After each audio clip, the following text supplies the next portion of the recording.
Now they go to see Mr. Factor.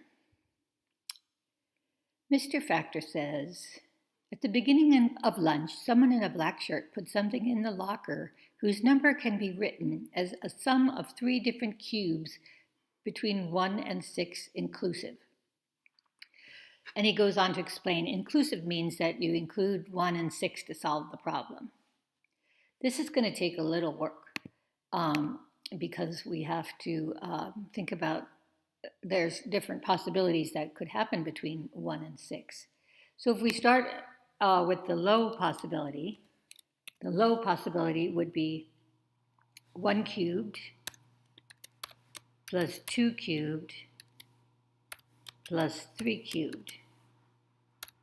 And that would equal, if we add those up together, we would have, if we have 1 cubed plus 2 cubed plus 3 cubed, we would get 1 plus 8 plus 27.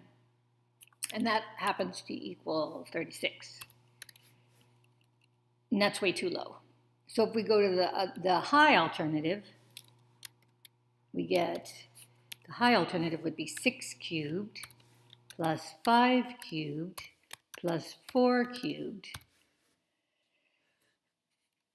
And whoops, I think I need to fix that here. 6 cubed. Okay, plus 5 cubed plus 4 cubed.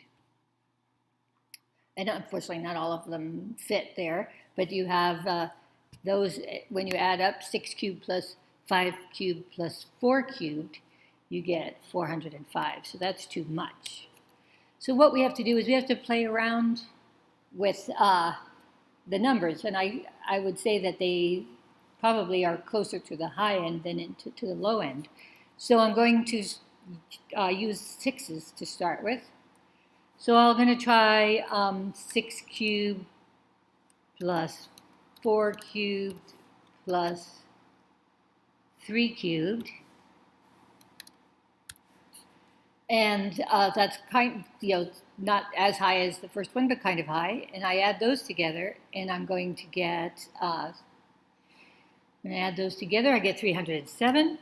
Still a little high, so I'll go one lower. I'll go 6 cubed plus, then I'll do 3 cubed plus 2 cubed. And then I add those together, and I'm going to get 251. So that one does match. So that's my answer, locker 251. So that's what he's saying there.